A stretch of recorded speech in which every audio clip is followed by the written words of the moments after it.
people, LP2000 right back at you with another figure review, and today I'm doing the 30 centimeter X Plus Rodan from the awesome classic film 1964's Ghidrah, the three-headed monster. And as you can see, I got the awesome figure here, and I have the massive box here. Two reasons why I'm doing this video. One, for Grand King Ghidrah. Sorry I couldn't be able to message you back. But Grand King Ghidrah, I think he's a subscriber on YouTube. He requested that I do this figure. And also, in byproduct of the next reason, is because this guy is going to be up for reissue through Diamond, courtesy of X Plus, I think around May. So in honor of those two reasons, I'm doing a review of this awesome figure. And you know how we you know how we do things around here. We got to get into the box before we get into the figure. So let's put Rodan out the way and get into the box. As you can see, this is the box. Yeah, so this is what you're in store for when you pick up this figure. Awesome artwork here with Rodan here, the face of Rodan here in the back. Of course, his name Rodan, and the Japanese language title of the film, Ghidrah, the three-headed monster, 1964, or it might be the Japanese language title of the film. I forget which, but I think this is Ghidrah, the three-headed monster. Yes, very spacious, very wide, because he's wide and spacious as it is. The little jargon on the back, whatever. Of course, when you get the Diamond reissue, it's going to have all that in English, so you know what's going on. But yeah, that's pretty much it. X Plus Garage Toys. Yes, really awesome box. I really am digging the box. I mean, y'all know that about me. I really dig the 30 centimeter boxes, especially the Yuji Sakai boxes. But yeah, this is really a cool box. And like I said, this is what you're in store for when you get this figure. So, speaking of the figure, let's get into it right here. And hopefully he'll stand up. I will get into that later on. And he's standing up really fine. Okay, good. Of course, this is the 1964 Rodan from Ghidrah, the three-headed monster. A little backstory about this figure. This actually is the third X Plus figure I ever bought. First was the Godzilla 1984, then came the 30 centimeter Titanosaurus, and this actually was the third. And I was blown away by it. I got it off eBay. It was already used, but the guy took really good care of it. Since then, he has taken nosedives here and there. So there's like a little paint skirmishes on the figure, which you'll see when I do a close-up of the figure. And that's because, you know, this figure has a tendency to take a nosedive. With his wings being the way it is, sometimes, like when it's cold out, the vinyl will stay in place. But sometimes when it gets warm, the vinyl may close in the wings and he may just come down like this.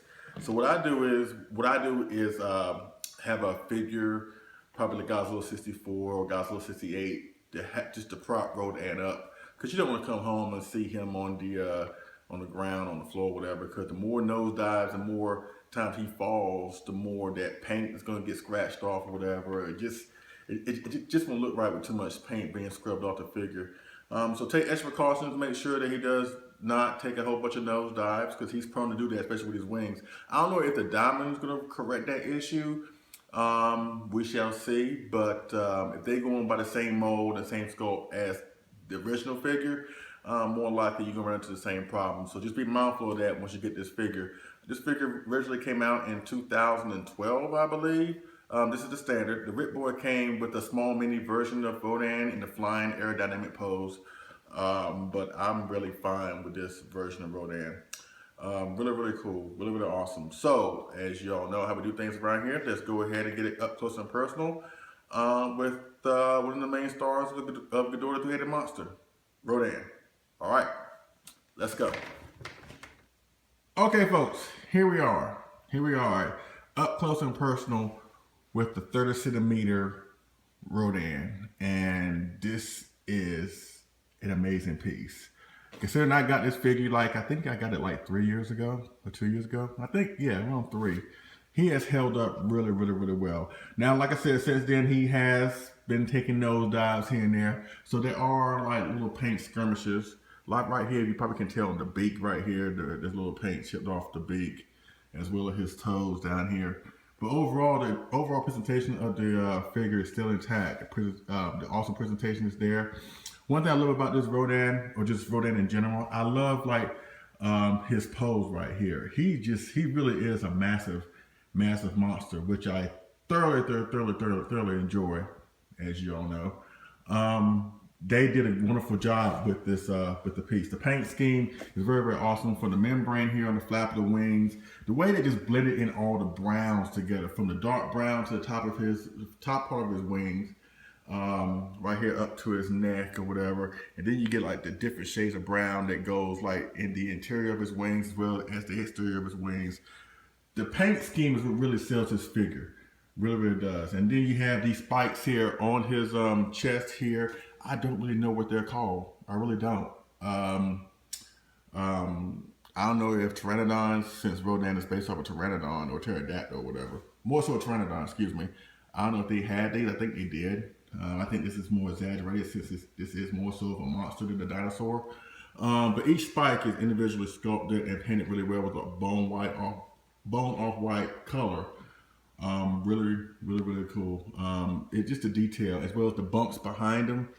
Very good. His toes, 3 toes, off bone white color on his toes. Really awesome. Excuse me, it's really awesome. Compelling, amazing.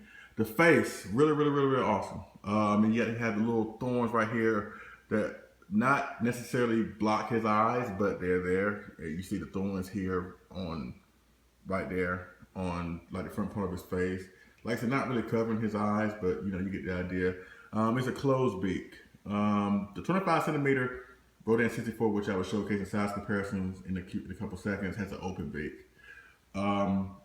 But this one is closed, and even though he has more like of a meaner look with this Rodan, I kind of feel like this Rodan kind of looks like how he looked in Godzilla vs. Monster Zero. Because of course Rodan was in that film too, but he didn't have that threatening look as he did in the 64 film. So you could put this monster with different setups. You can do it with the 64 film as well as you can do it with the 65 film. Of course, there's not many X Plus figures of the 65 film. Maybe just one with the Godzilla 66, but it could pass for the 65 Rodan is what I'm trying to say. The claws here on the top of his wings is really good. Sculpted really well. Kind of like his spikes here. It's really awesome. So let's go down to the back. See, there he goes with the nose dive. There he goes. Okay, there you go. Look at that. Look at the back right here. The same attention to detail with the color scheme they do in the front, they really apply to the back. Just the overall blending of the browns here is just really awesome. The horns on the back of his head, sculpted really nice, painted really nice.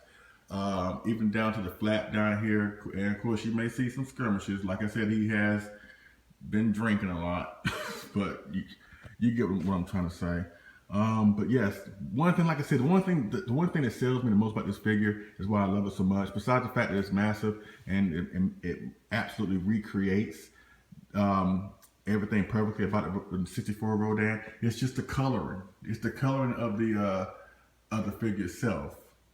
And I'm fascinated about that by certain figures, like like the gigantic burning Godzilla, or the 30 centimeter Titanosaurus, or the coloring of of the spikes here on the gigantic G2000, both Red Boy and Standard. It's just the coloring that the X Plus applies to these figures is second to none.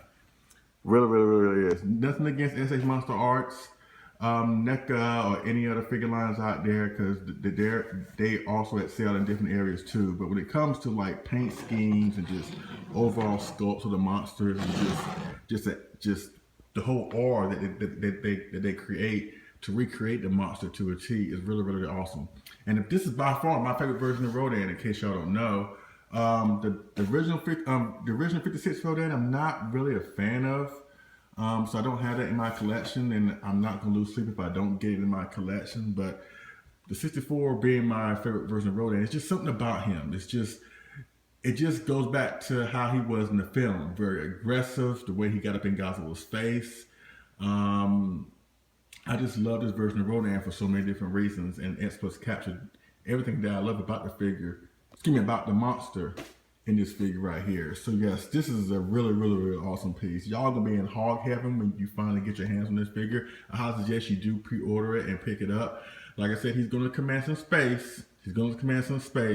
And like I said with the wings, just try if you can heat up the vinyl on the tip of both wings and maybe try to curve them in, or at least curve them to the point where they can stand on its own like it's doing right here. Otherwise, you're gonna come home many days and find him nose down on the ground, which is not a good thing, especially if you have him up on a high platform, because the higher that you put him up and the further he has to fall, the more that you're gonna run into paint scrapes and all that good stuff. You're not gonna break it because it's just, you know, straight up vinyl or whatever, but no articulation or whatever. It's just an awesome vinyl statue of the Rodan 1964.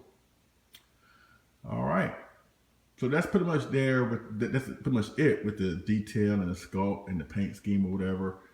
Very, very, very, very, very awesome. If you're a fan of Rodan, especially of the 64 Rodan, this Rodan is for you, hands down.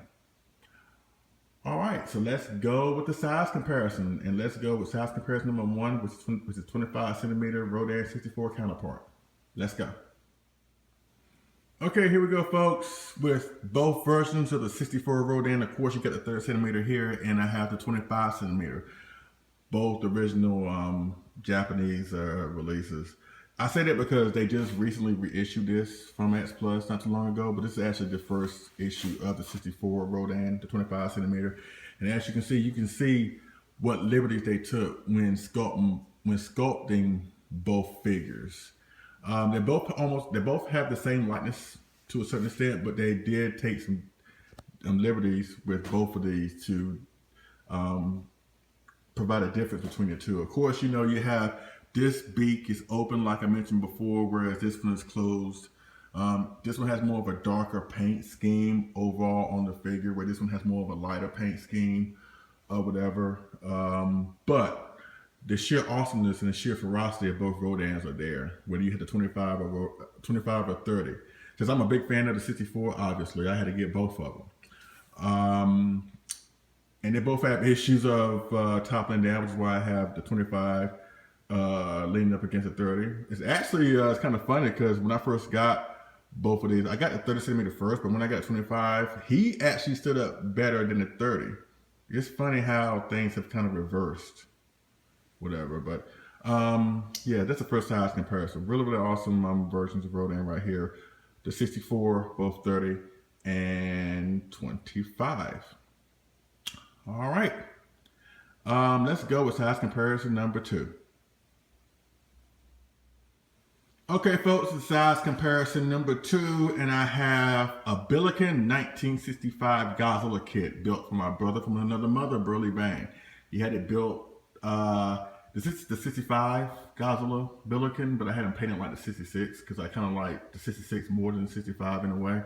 But as you can see, this is a good size comparison between the two. Hopefully X Plus will make one of these a 30. Maybe they can make a 3065 one day.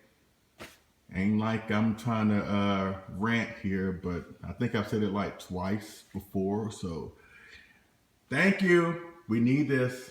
All right, I'm done. But you can see they size well with each other. And like I mentioned before, especially when you see this Godzilla next to the Rodan, he does more so look like the Rodan from Godzilla vs. Monster Zero. So if you do have this kit, or if X Plus gets around to making one, you can have this set up here of Monster Zero 1 and Monster Zero 2.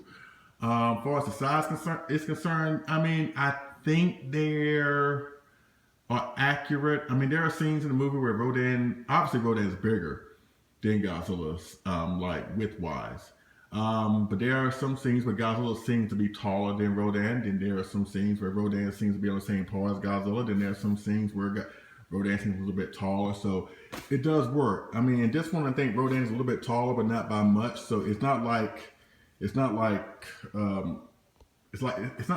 drastic size comparison here, but you get what I'm saying. So normally when I have my Rodan set up, I normally put this Godzilla with it because I love Godzilla vs. Monster Zero. I really do. So hopefully one day we get a 30 centimeter King Ghidrah, but I'm not holding my breath out on that one. But until then, the 25 will have to do. But yes, this is a great size comparison between the Billiken 65 Godzilla and the 30 centimeter Rodan 64. Monster Zero 1 and Monster Zero 2. All right. let's go with the last size comparison. And I'll wrap up this review with my thoughts of Rodan 64 as well as Ghidrah the Three-Headed Monster. Thank y'all for hanging in there with me.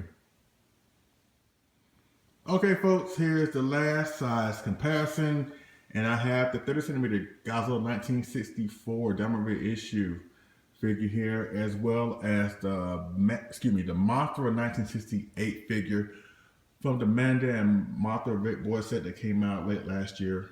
And I think they look great together, especially with the Rodan here. The three major monsters that oppose King Ghidrah in King Ghidrah's debut film.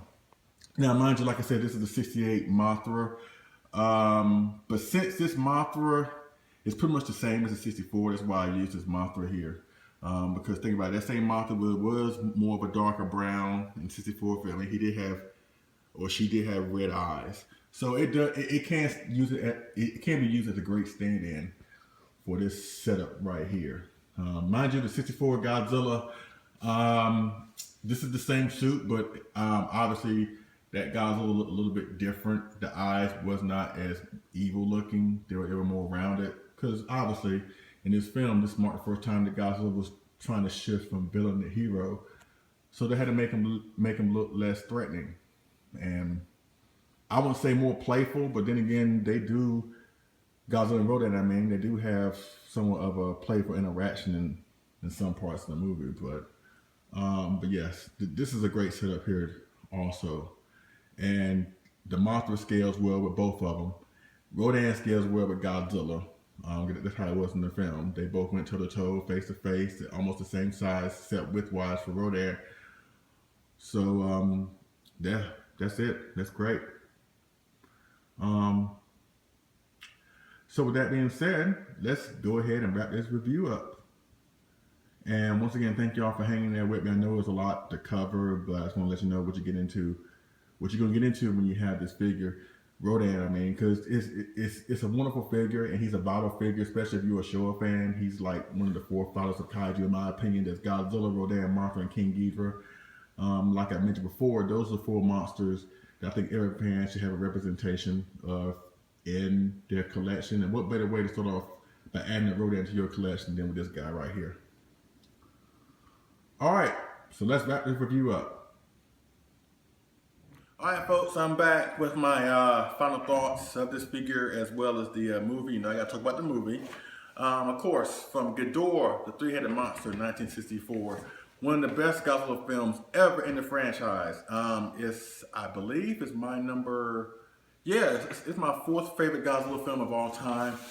So many wonderful things about this film. The King Ghidorah's debut, the fact they changed Godzilla from hero to villain. But for me personally, one of the best things about this film is Rodan himself. Long before the Avengers and all the other stuff that came, that we know about today, where you have Hulk, Iron Man, and Thor have their movies, individual movies, which will lead to the Avengers. This is basically our version of the Avengers, before the Avengers concept was even never thought of.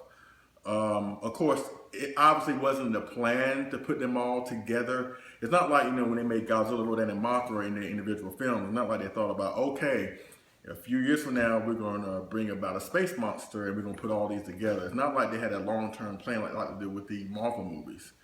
But it was really great to finally see Godzilla, Rodan, and Mothra in the same film. Of course, we saw Godzilla and Mothra in the previous film, which I want to say, I know a lot of people give the Showa series a lot of heat because it was more of a campy, more of a kid-friendly, kind of a light-hearted affair when it came to the film with the monster fights or whatever. And of course, everybody's entitled to their opinion, but I think that's one of the best things about the Showa films.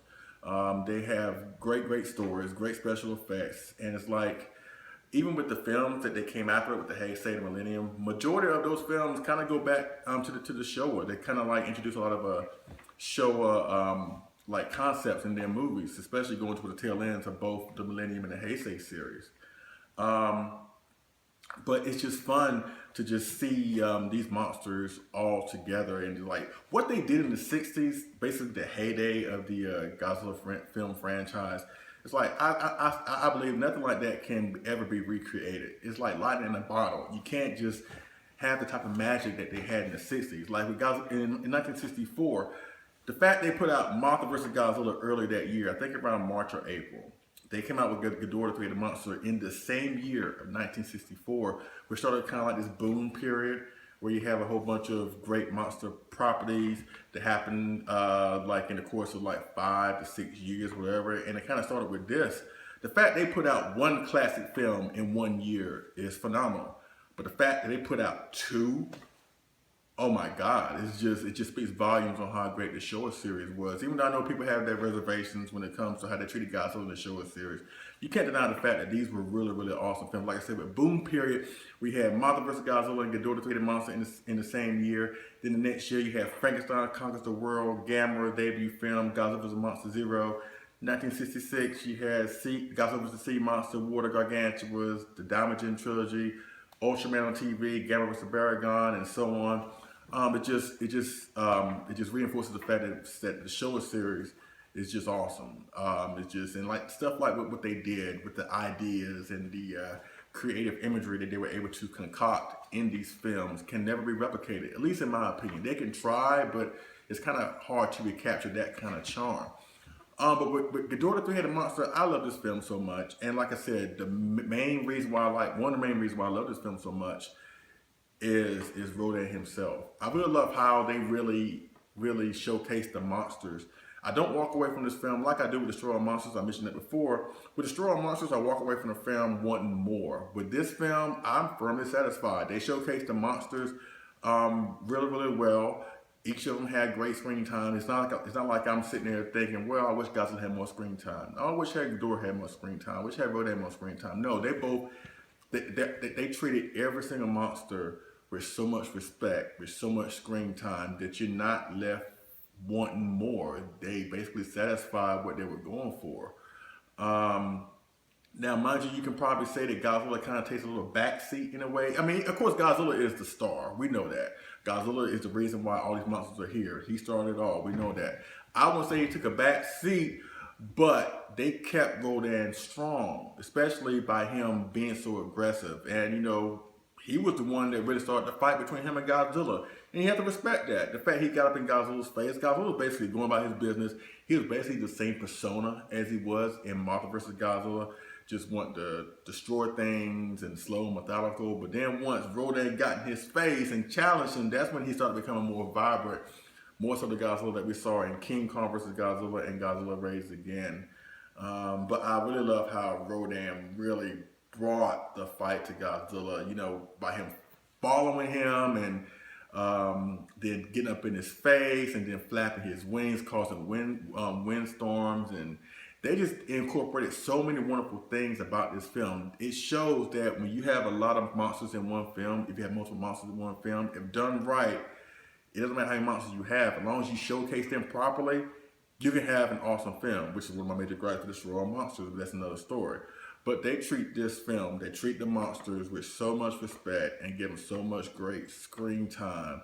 You know, with Ghidorah finally appearing, he's destroying, they cut back and forth between Ghidorah destroying parts of Japan, then they go back to Godzilla and Rodan destroying their parts of Japan, then go back to Ghidorah again, and go back to Godzilla and Rodan fighting, and then you have Mothra coming in. They just really showcased what's so great about what you can do when you have a whole bunch of monsters in the film. And it's also leaving one of the coolest scenes. I would say, well, cool is kind of a big word. I would say probably interesting scenes when they have the monster conference, you know, whatever. That's like a really good scene. You know, the fact that the fairies are translating, and you know, and Godzilla obviously uses some questionable language. And that, you know, you really, even though it's kind of a silly scene with them communicating like that, but you really understand in a way why they would not be willing to help Mothra fight King Ghidrah, especially when they on the behalf of humanity, because they both feel, and rightfully so, that, you know, humanity hates them. They've been doing what they've been doing their best to try to destroy them, so they're not really quick to defend mankind. as silly as the scene is of them communicating and monsters talking, it really kind of like balance it out because you understand why Godzilla and Rodan are not willing to just jump in and especially fight a monster that's more powerful than they are, especially on humanity's behalf. But once they see Mothra getting her butt kicked, and that's when they really jump in and really made one of the best fight scenes ever in a Godzilla film. And like I said, Rodan was a really huge, for me, Rodan was a really big part of why this film was so successful, why it's so memorable. One of the best scenes involved Rodan when they get through the first stage of the fight before they all gang up on him. Y'all know what I'm talking about. Rodan like takes his feet and like scratches on King Ghidorah's head, and then King Ghidorah chases after him in the air, and then they flying, and then all of a sudden Rodan turns in midair and does like a sonic boom right into King Ghidorah, and they both come falling down. That was really a great scene. I really do enjoy that. And then at the very end, or at least towards the very end, when they finally decide just to concentrate their efforts, Godzilla handles the heads, Rodan handles from the sky on top, then Mothra handles the tails, and all three of them were able to banish King Ghidorah from the earth. And it really was a really great fight scene. It really was. It wasn't. I didn't feel cheated because I'm a huge King Ghidorah fan, as you know. I didn't feel like that King Ghidorah was unfairly had disadvantage because the way they positioned King Ghidorah in this film as the most powerful monster ever up until that point, I didn't really feel bad when he got defeated, unlike the Royale monsters. That's another story. But that's why I love this film so much, and that's why I love this figure so much, and that's why I highly recommend that you pick this figure up when it does come up pre-order. I think, no, pre-orders already happened, and I don't know if pre-orders are closed yet. I probably think they are since he's supposed to come out in May. But if some pre-orders out there that are still open, I highly suggest you pick it up because he really is a great piece. And what did he showcase with the Ghidrah 3, the monster setup? You can also use the Diamond reissue Godzilla 1968 and just, so many applications with this figure, or just have him stand alone. Like I mentioned before, make sure you do what you have to do to make sure he does stand alone. But even on his own, Rodan is really an awesome piece. This 30cm Rodan is really an awesome piece, and I highly do recommend you pick it up when he does come up to when he gets sold. Whether it's eBay, and just do your research or whatever. But between online outlets like flossesgift.com or thevampirerobots.com or whatever, do what you can to make sure you pick up the 30cm Rodan 1964. And that basically concludes my review of this figure. And I thank y'all for being a part of this, and I thank y'all for supporting me and all that good stuff. Thank you, Grand King Ghidorah, for requesting this. It's really been fun going down memory lane, especially with this film, especially with my favorite version of Rodan. Check out this favorite Facebook group about to mention: Toku Legion, Toho Kaiju Union, the X Plus Collectors Facebook group, Sci-Fi Labyrinth, the Godzilla Collectors Facebook group, and Toy Explosion Japanese Toy and Figure Services. And check out KaijuAddicts.com for all things X Plus. Once again, that's KaijuAddicts.com. All right. Once again, I thank y'all for watching. I appreciate it, and I will see y'all again on the next figure and move review. All right. Y'all take it easy.